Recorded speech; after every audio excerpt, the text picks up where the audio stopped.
are those shouting, crucify him. The Bible says multitude came and Jesus healed them all. They were part of it.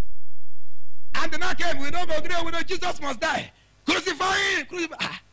That's why when you watch, Jesus was looking at them. One that had leprosy that he healed, say, you. No, but you had leprosy before, and I healed you. A crippled man say, yeah, yes, you crucify me too. Say, yes, crucify him. Away with him. Hey, look at that. Ah, bros, you didn't have eyeball before. I prayed that your eyeball came. The guy said, yes, crucify him. Enemies that are not yet enemies. Potentials. You must not allow potential enemies to stop you. What you need to do is keep moving to your destiny. Keep moving to your destiny. Don't allow those that look like their enemy or they may be metamorphosed into an enemy tomorrow. Don't allow them stop you. Keep moving. Tap your neighbor, say keep moving. I can't hear your voice. Tell me, say keep moving. The Bible says in Matthew chapter 2, 21 to 23, and he arose and took the young child and his mother and came into the land of Israel. And when he heard that Archelaus did reign in Judea in the room of his father Herod, he was afraid to go thither. Notwithstanding, being warned of God in a dream, he turned aside into the parts of Galilee. And he came and dwelt in a city called Nazareth, that it might be fulfilled, which was spoken by the prophet, he shall be called a Nazarene.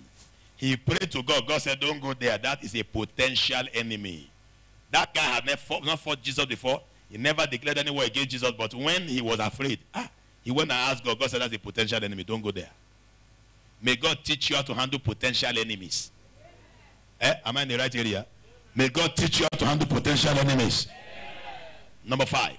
The fifth enemy you need to contend, that you must contend with and still reach your destiny, are the forces of temptation. The forces that brings temptation to you. The forces of temptation. Everywhere you go to, there are people that serve you with temptation, sir. Some serve you in a very wicked way, while some serve you in a very sweet and subtle way. They serve you with temptation.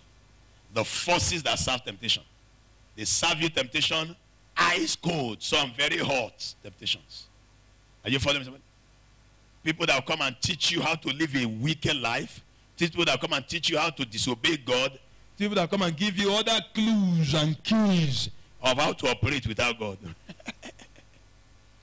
The forces of temptation. Everyone has these enemies around them. Listen carefully. Let us take a stock of your life. Some of you tell lies. You told lie before. If you have ever told lie before, raise your hand, let me see you. You told lie before. If you have ever told lie. I want to know the angels in our church. And those. You have ever told lie before, raise your hand, let me see you. You've told lie before. You have ever told lie before? Fine. You never told lie, Abi? Okay. I'm trying to check the angels in our church.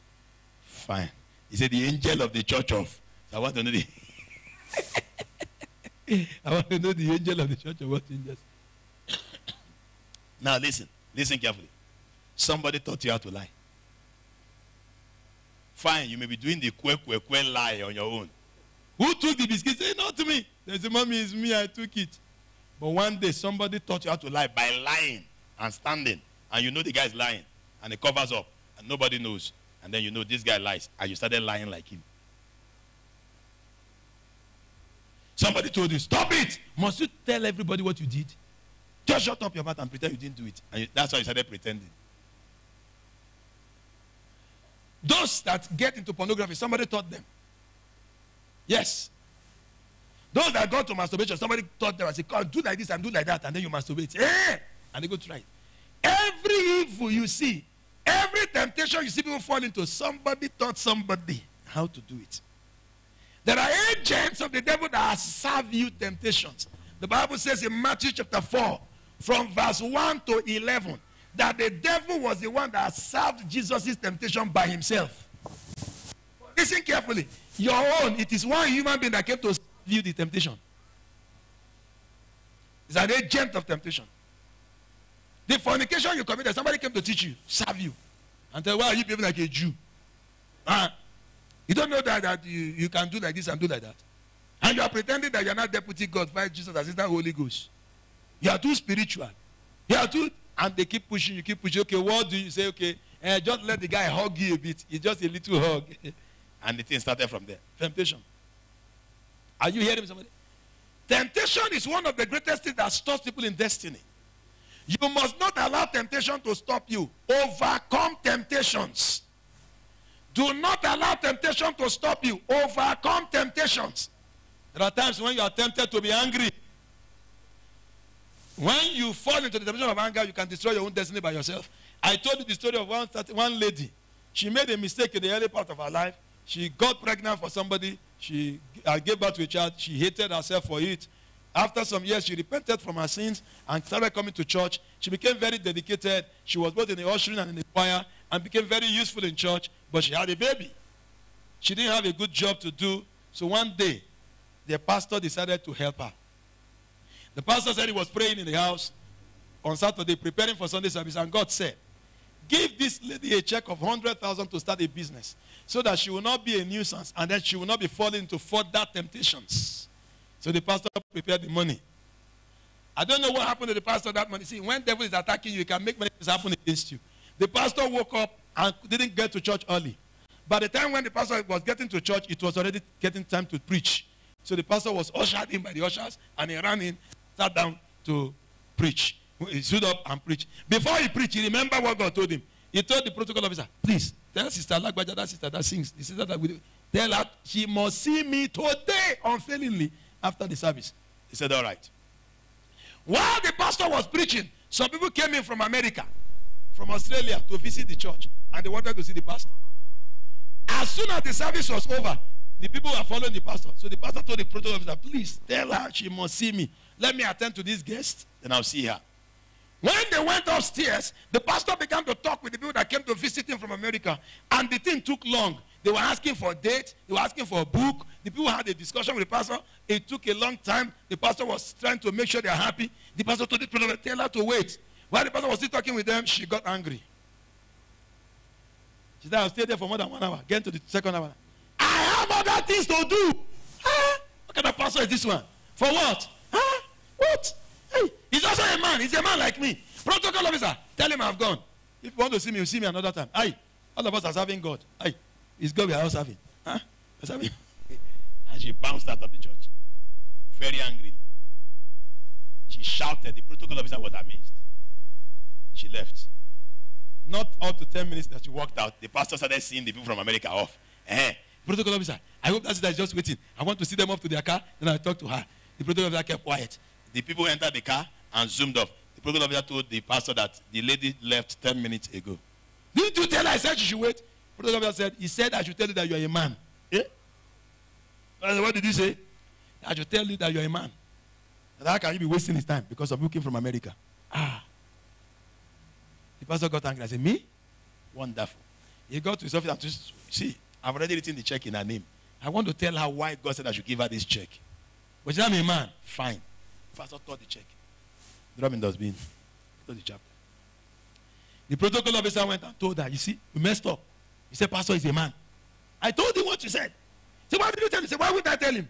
He's my boss. I told him you said he's a man. He showed me a check of 100,000 with your name on it. He tore it. The lady came to beg. The pastor said, no way. You have missed that opportunity and that chance. You are very arrogant and rude. Your anger stopped you from being blessed. See, listen carefully. How temptation stop you from being blessed. Some of you will go to the pastor and say, oh, you should not be angry. You should see, she had lost her blessing. Let us get this straight. Some of you start blaming the pastor. The pastor should understand that he's a human being. She should also understand that the pastor is also a human being attending to human beings. Are you understanding me? If it's your boss, you cannot go and attack your boss. Am I right?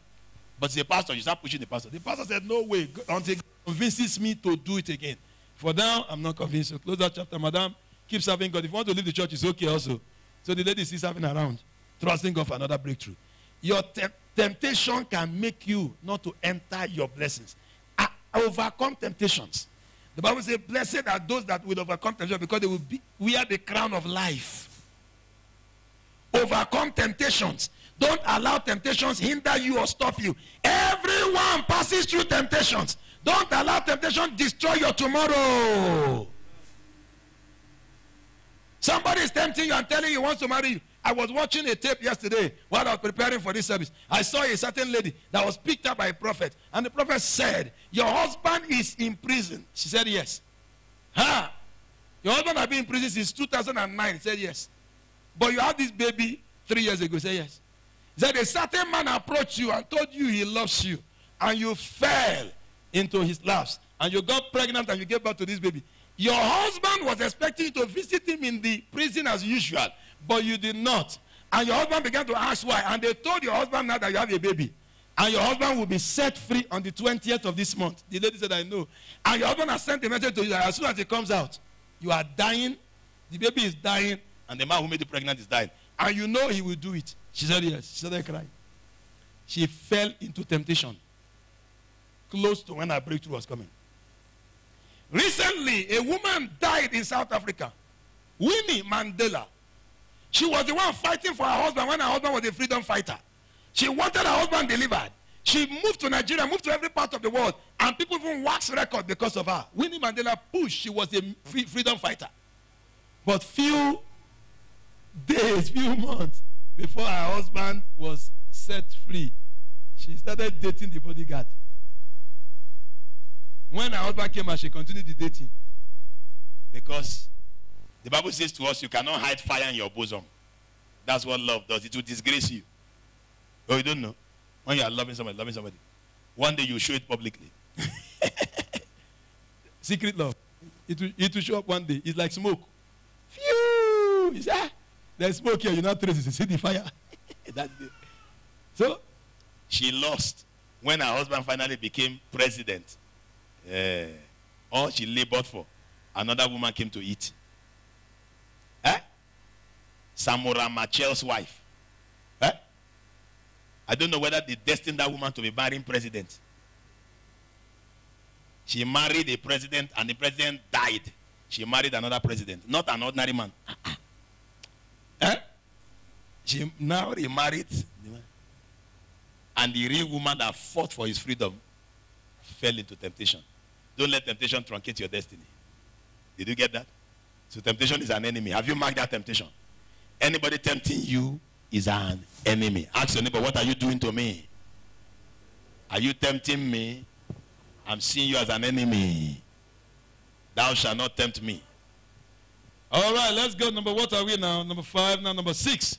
The sixth enemy are the scribes. C-R-I-B-E-S. The scribes. Who are the scribes? Are those that are sent to your life to take note of